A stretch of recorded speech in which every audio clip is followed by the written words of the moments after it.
Giannis has a brand new shoe out. We got him here, and it's not the Freak series.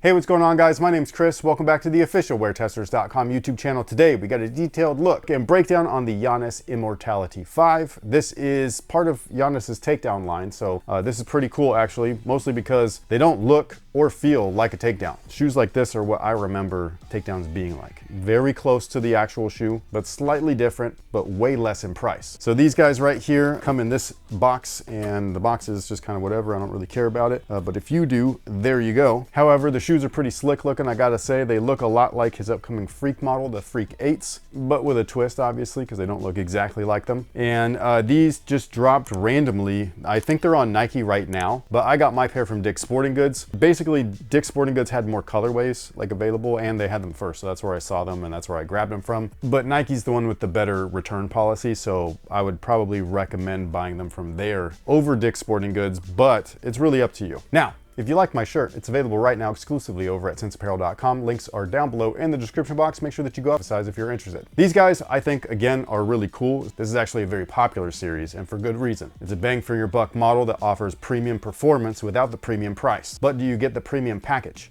Good question, because not even Nike's letting you know that. When you go onto the landing page for the models and you're looking at the item descriptions, it just states foam. It does not tell you what type. It doesn't tell you if it's Cushlon, if it's EVA, if it's Phylon, if it's ZoomX, or any of this other stuff, which leads me to believe that it's just simply EVA, aka Phylon, even though it could be Cushlon, and it kind of feels like Cushlon. So that's like where I'm leaning towards. It's just weird that they won't say it, because Nike is all about marketing. And if you're gonna have something like this, you wanna market it, and you wanna market it properly so that people buy it. Are they banking on the fact that they're just affordable and not the fact that they're giving you something good for the money? Maybe. What I do know is that this outsole looks awesome. There's just like no room for error on this. The only thing that I could see going wrong here is the fact that the pattern is super tight in certain areas. So if you play on a floor that's like super grimy and dusty, that might affect things. But it's basically a modified radial traction pattern. And I mean, that's awesome. You know what I mean? Like, that works. That herringbone, good.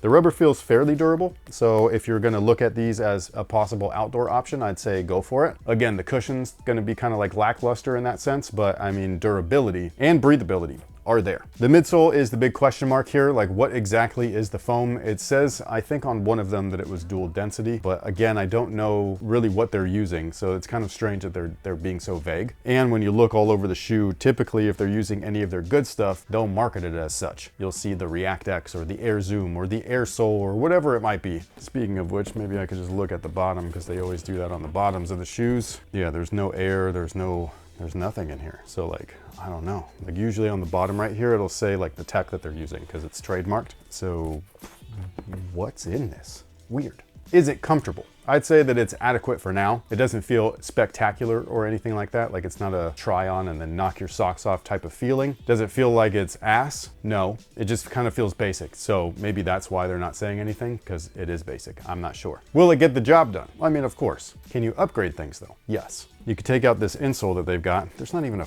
logo in there. Like, what the where's the branding? That's weird. Uncommon. Everybody that buys Nikes know there's always a logo right there. There's nothing on this. So yeah, that's just really strange. But for whatever reason, that's the insole. You can take this though and swap it out for something a little bit better, like say a Move insole, if you want a better cushion. One thing to note though is that these do use the bunion maker last, which I just can't stand. So that's something that some people might be drawn away from immediately. But when you're putting this insole, which is the overall shape of the shoe, on a regular insole and matching it up, I mean, really, dude? Nobody's feet move this way, and you shouldn't be forcing them to move this way either. That's the only thing that I could say is like, this is not exclusive to this model though, that it's exclusive to almost all of Nike's performance basketball stuff right now. The last shape is awful. Please change it, please. Now, as far as the upper is concerned, it's also pretty basic, much like the cushioning, but I do think that it's in line with everything else that's on the market right now. So it's just a lot of textiles, synthetic overlays, and so on and so forth. So is it bad? No. Again, it'll get the job done. I actually like the design of everything too. Like, this doesn't look or feel or scream takedown model. This actually looks cool. Maybe it's the colors, maybe it's the design, I'm not sure. All I know is that this reminds me of back in the day when you had the Nike Zoom glove or the Flight 98s, the Gary Paytons. And then you had the Son of glove. Which one looks cooler? You can't tell me an answer because they almost look the same, which means that they're both cool. That's how this is. It's just cool. Now, as far as sizing is concerned, they do fit true to size. Whatever you typically wear, that is what I would recommend. Just, you know, keep in mind that the toe area is not very comfortable. It's ultra curved in the pinky toe area, and then it's curved in the big toe area. It's like making your feet, I mean, you could just see it. It's making your feet go this way. It's like wearing a high heel. Not that I know what that feels like, but like the way that a high heel looks is the way that this feels. You know what I mean? Like I feel like I'm getting my feet crammed into a weird toe box. It's strange. So yeah, that's my only thing, is that lengthwise they're good, but that toe area, man, it's just, it's so uncomfortable, bro. It's so uncomfortable. And with that being said, what is today's viewer submitted question of the day? It's a follow-up question. Okay. From our Jordan 3. Father's Day? Yes. Okay. So in there we went over Frankenstein shoes. Now you get to do the same question except with performance in mind. And it doesn't have to be for Jordan. They had said, what would your dream Frankenstein shoe be? Their example was the Kobe 9 sole with the LeBron 10 upper. Well, I mean, like, only the sole? That's why I was saying tooling. Or the whole drop-in system? Ooh. You know what I mean? Because I would not pick that. The traction on that shoe is great, and they use that on like something like the PG5s.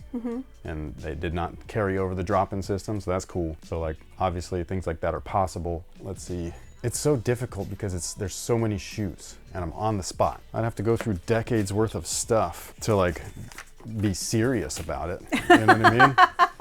So do you want me to give you parameters again? I mean, just give me a second. Like I definitely wouldn't go 80s if we're going performance. Well, actually, traction, like the Jordan 1's got the greatest traction of all time. So like. But then that's your cushion too.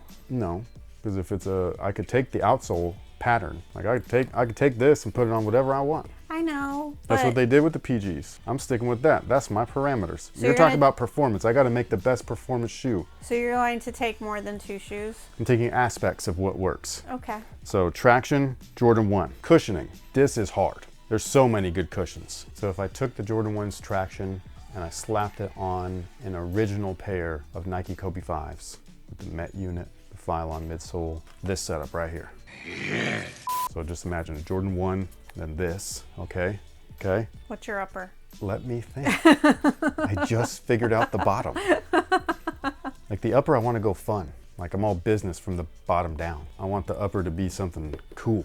So forget Frankenstein, we're going mullet. I mean, it could still be Frankenstein because it's not from, you know what I mean? It's not the Kobe's or nothing, but that's the part where it's like, where do you go and how far do you mash up? Like, do you take it in, what was that Jordan shoe that like left out the 13s, but talked about all of the other like championship models anymore? I can't remember the name of the shoe, but like, do I do that and like just throw up? Like, is it the 2 trays? Is that what they were called? I think so. But yeah, do I just throw up an upper and be like, like there it is, you know what I mean? Like that's what that shoe looks like to me. It's just like, let's put them in a blender and spit them out. Or do I be methodical and stuff? So we've got Jordan 1 bottom, Kobe 5 tooling. Is it that one? Oh, yes. God, those are so bad.